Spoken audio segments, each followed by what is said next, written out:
सुजाता जी, सारा नैरेटिव विपक्ष ने, इस विपक्ष पूरा तो नहीं, कांग्रेस विशेष रूप से, राहुल गांधी उसमें भी, ये नैरेटिव बनाने की कोशिश की कि भाई मतदान की सारी प्रक्रिया दूषित हो गई है, दुर्गंधित हो गई है।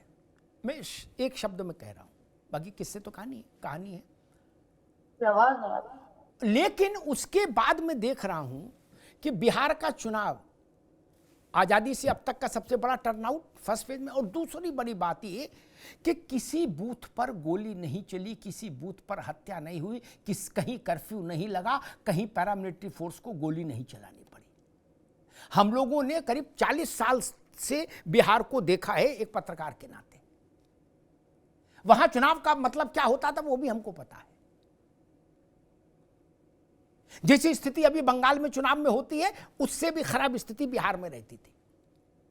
और तीसरी चीज में और जोड़ दूं, फिर आपकी टिप्पणी लूंगा। पहली बार ऐसा हो रहा है इतिहास में कि जब बिहार जैसे राज्य में सिर्फ दो चरणों में मतदान कराया जा रहा है, सिर्फ 2 चरणों में। ये 3 संकेतक क्या बताते हैं सुजाता पांडे? जब मैं 2000 में क्लास 10th कर रही थी तो उससे मेरे पापा पोस्टेड थे पटना में। तो मैंने जंगल राज देखा है कि वो जंगल राज, और मैं आपको ये बता सकती हूँ कि जिसने जंगल राज जिया है वो जब तक जिंदा रहेगा तब तक, चाहे वो तेजस्वी हो या तेजस्वी के पुत्र, उनके वादों पे भरोसा नहीं करेगा कानून व्यवस्था को लेकर, खासकर महिलाएं। क्योंकि जब राज्य की सब कानून व्यवस्था पे असर होता है तो उसकी पहली सबसे ज्यादा विक्टिम जो बनती है वो महिलाएं ही बनती हैं। जंगल राज में भी वैसा ही हुआ है, कहानियां भरी पड़ी है। खैर, जब बात करते हैं कि चुनाव की व्यवस्था, तो भाई बूथ लूटना तो बिहार में फेमस था। लोग वोट दे ही कहाँ पाते थे, वो तो ठप्पा मार लिया जाता था, बॉक्स बदल लिए जाते थे। और तभी ये पूरा जो संस्करण शुरू हुआ, बाहुबलियों का राजनीति में प्रवेश, और उसके बाद डॉन्स का प्रवेश, गैंगस्टर्स का प्रवेश, शहाबुद्दीन जैसे लोगों का प्रवेश, जिन्होंने एसिड से एक बच्चे को नहला के जला डाला उसको बीच सड़क पे, और लोग कुछ नहीं कर पाए। ये सब चुनाव का ही तो एक नतीजा था, और ये सब लालू के जंगल राज में हुआ। उसकी कुछ झलक आपको यूपी में भी दिखती है। तो ये सब कुछ तो देखा है लोगों ने, और आज जब वो देखते हैं कि चुनाव आयोग पे बहुतेरे इल्जाम लगाए, चाहे वो राहुल गांधी ने प्रेस कॉन्फ्रेंस के, ये अलग बात है कि उनका हाइड्रोजन बम सुतली बम निकला हर बार, लेकिन जो भी उन्होंने आरोप लगाए, मुझे लगता है कि बिहार की जनता, जिसे अक्सर कहा जाता है कि वो अनपढ़ है, उसका वो तो ग्रेजुएट नहीं है, वो मीनियल काम करती है, उसको ये बड़े-बड़े स्लाइड शोज़ तो समझ में नहीं आएँगे। मुझे लगता है कि राहुल गांधी को 2 टूक में समझा दिया है, वो शब्द मैं यहाँ बोल नहीं सकती। तो वो बिहार की जनता ने जो जो असली गांधी की जो जनता है, जो बिहार की जनता, जो चंपारण की जनता, आप भी देखेंगे कि नकली गांधी को का एसआईआर का पूरा जो रिजेक्ट कर दिया है नैरेटिव। क्योंकि अगर ऐसा होता ही नहीं, अगर एसआईआर हो, अगर वोट चोरी हो रही होती तो इतना टर्नआउट होता ही नहीं, खासकर महिलाओं का। क्योंकि राहुल गांधी ने ये भी कहा कि महिलाओं का वोट बहुत तरीके से काटा जा रहा है, जो मुस्लिम जो जो समुदाय है उसका वोट काटा। आपको एक भी बाइट ऐसी मिली, एक भी वोटर ऐसा मिला जिसने कहा कि मेरा वोट कट गया और मैंने मैंने वोट नहीं दे पा रहा हूँ? एक भी नहीं मिला। तो इसका मतलब क्या है कि महागठबंधन का जो ये फर्स्ट नैरेटिव था, वो ठीक राहुल गांधी कैप्चर करने की कोशिश में थे, और यही बात तेजस्वी यादव को भी समझ में आई। इसीलिए उन्होंने राहुल गांधी की जो वोट अधिकार यात्रा थी, उसका नाम ही बदल दिया। उसके बाद बिहार अधिकार यात्रा कर दी। एसआईआर की चर्चा मैनिफेस्टो तक में नहीं थी। तो ये क्यों हुआ? ये इसलिए हुआ कि ठीक एसआईआर बिल्कुल जी एक झूठा नैरेटिव था। जी उसी नैरेटिव का एक पहला जो दूसरा लिंक था, जिसमें पहले पहले कहा गया कि डेमोक्रेसी डेड है, फिर कहा गया इकोनॉमी डेड है, फिर कहा गया ठीक कोर्ट है बिके हुए ठीक है हैं, सुजाता फिर जी, कहा गया ठीक। मीडिया बिकी हुई है। आपने अपनी बात अच्छे से रखी। धर्मेंद्र भाई पास चलूं, लेकिन एक बात मैं कहूंगा, तेजस्वी यादव ने एसआईआर का नाम लेना बंद कर दिया। अपने किसी भाषण में उन्होंने एसआईआर का जिक्र नहीं किया, किसी चुनावी रैली में ना, कतई नहीं। गंगा जल हाथ में ले लिया, बोला ना इस बवाल में पढ़ना, भैया बर्बाद हो जाएंगे। क्या? किसी प्रेस कॉन्फ्रेंस में नहीं, कहीं बाइट नहीं दी। और कल जब पहले चरण का मतदान समाप्त हुआ तो राहुल जी ने डिजिटल मीडिया पर कुछ लिखा लंबा चौड़ा कि सारा फर्जी है, सारे बाहर के लोग वोट डाल रहे हैं, ब्ला ब्ला ब्ला ब्ला, जैसे मतदान नहीं हो रहा है, चोरी चपाड़ी हो रही है। तेजस्वी यादव ने एक वीडियो रिकॉर्ड किया, अमरनाथ जी ने नहीं देखा होगा, हो सकता है व्यस्त रहे हो, इसलिए उन्होंने गफलत में ऐसा बोल दिया कि एक ही बोल रहे, एक नहीं बोल रहे, बिल्कुल अलग बोल रहे। उन्होंने कहा हम बिहार की महान जनता के आभारी हैं। तेजस्वी ने कहा इतनी भारी संख्या में बाहर निकले, सकुशल मतदान संपन्न हुआ और आरजेडी की और इंडिया अलायंस की महागठबंधन की लहर है। उन्होंने नहीं कहा कि दूसरों ने वोट डाल दिए, दूसरे राज्य के लोग वोट डाल गए, जो राहुल गांधी का, राहुल गांधी का कहा एक शब्द भी तेजस्वी ने नहीं दोहराया। बोले भाई तुम अपना मोहल्ला अलग रखो, हम अपना अलग रखें, कुल जमा इतनी सी बात। खैर धर्मेंद्र जी, मैं एक सवाल समझना चाहता हूं, बिहार में चुनाव हो अब पहली बार नहीं हो रहा, और समाजवादी पार्टी भी मेरे ख्याल से 92 में तो बनी गई है, तब से लेकर तमाम चुनाव हुए, नेताजी के समय में भी, अखिलेश जी के समय में भी।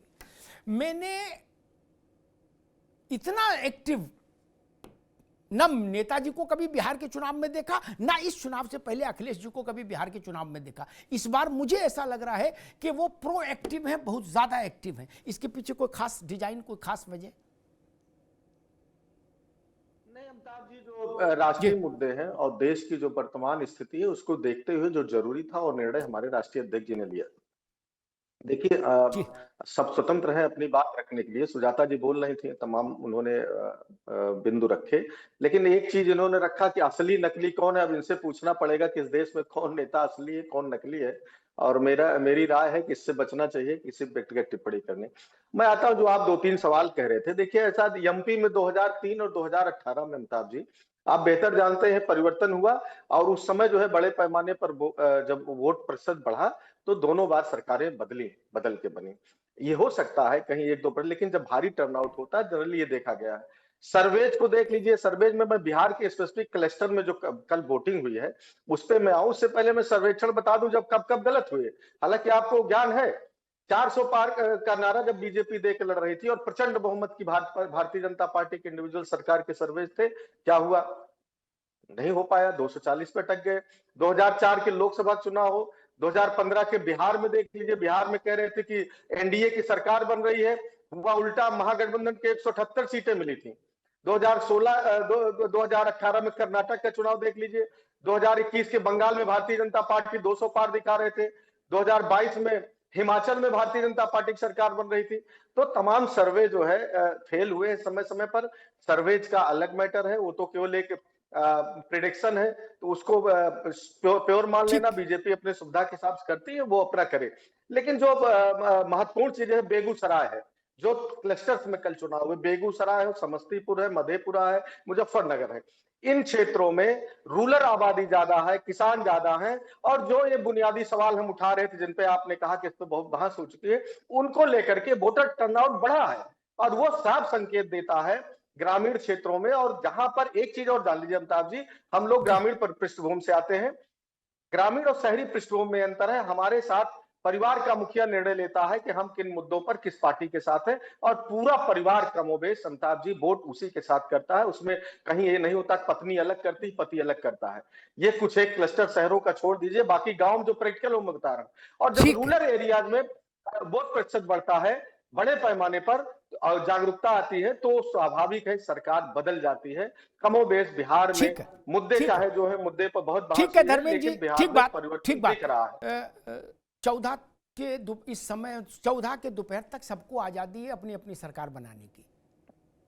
1 बजे के बाद 14 के एक सरकार बनेगी, बाकी को पीछे हटना पड़ेगा। भैया देखो, बुरा ना मानना, बाकी को पीछे हटा, किसी एक को आगे जाना होगा, बाकी सब पीछे रहेंगे।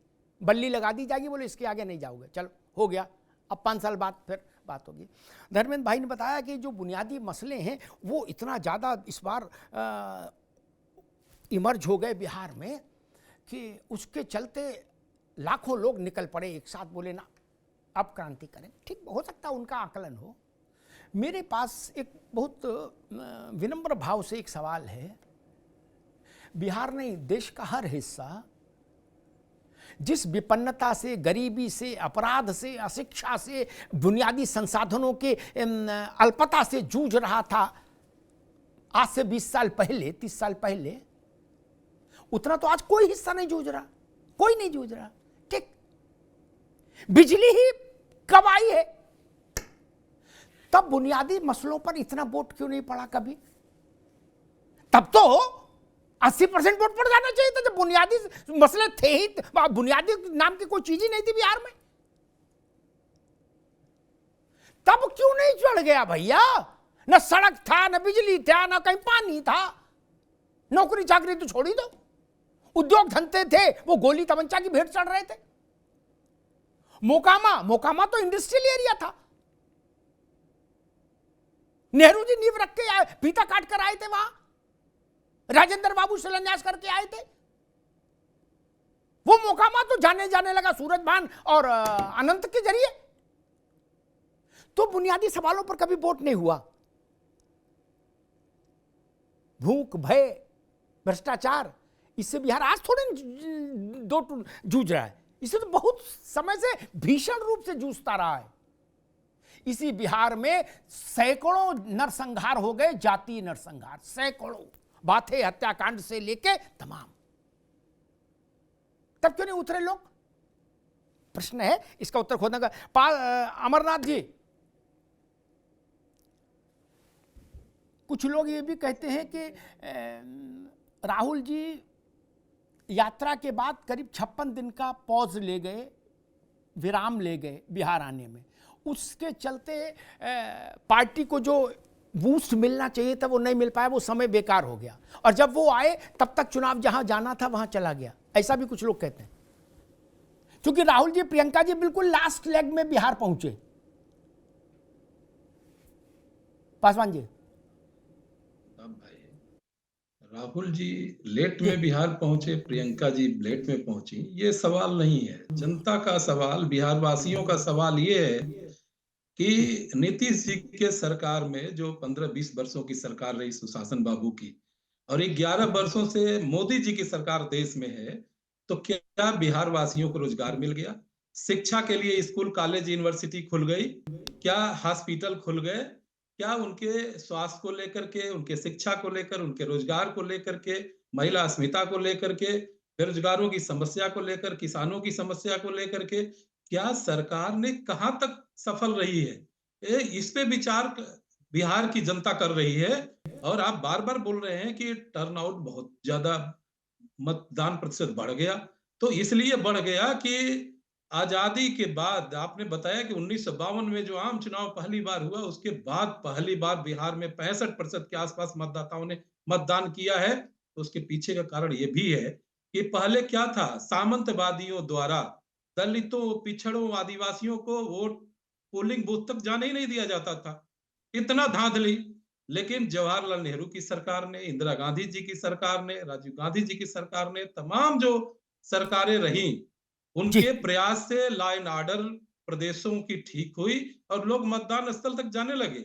लेकिन इस बार बिहार की जनता ने बहुत ही सूझबूझ के साथ, बहुत ही समझदारी का परिचय दिया है कि 11 साल और 20 साल को उलटने के लिए ये पूरा मतदान हुआ है। क्योंकि आनंद सिंह क्या करते हैं, गोलियां चलाते हैं। एक प्रत्याशी है भारतीय जनता पार्टी के। तो जितने गुंडा, बदमाश, इस तरीके के लोग हैं, वो चाहे राम रहीम हो, हरियाणा में हर चुनाव में उनको पैरोल पे लाया जाता है। अनंत सिंह को बीच बीच में क्यों पैरोल पर लाया जाता है? वो बीमारी का बहाना बना करके चुनाव लड़ना। तो इस तरीके की जो समस्याएं हैं बिहार की जनता समझती है। और राहुल जी, प्रियंका जी बहुत पहले से लगे हुए थे बिहार के चुनाव में। ऐसा नहीं कि 4 दिन पहले आ गए, क्योंकि उनकी यात्राएं जनता ने देखी। बिल्कुल लगे होंगे, अच्छी बात है, लगना भी चाहिए। और कोई काम तो है नहीं, ऐसा तो नहीं कि मनरेगा में नेता नौकरी कर रहा है तो खुदाई कर रहा है। भाई नेता का पद तो और कोई काम ही नहीं, सिर्फ यही उसकी नौकरी है, लगे ही रहने चाहिए। और कहां रहेगा, लूडो खेलेगा? लगना ही चाहिए। और कोई काम है क्या? केन चुनाव के दिन नई का कपड़ा पहन के आ गए? 5 साल लगा रहना चाहिए। जनता के बीच में खड़े रहिए, या एसी में लेटने से क्या फायदा? ये है सीक्रेट रेसिपी MDH का जीरा सिप जल जीरा मसाला। सिप सिप जीरा सिप, जीरा सिप MDH का जल जीरा सिप, MDH का जल जीरा सिप। अरे श्रीमती जी, कुछ तो सस्ता लो। नहीं श्रीमान जी, सब बढ़िया लो। इसमें क्या खास बात है? थोड़े में ज्यादा स्वाद, यही तो है इसकी खास बात। क्या स्वाद है? अरे मेरे राजा, सबका राजा और मसाला।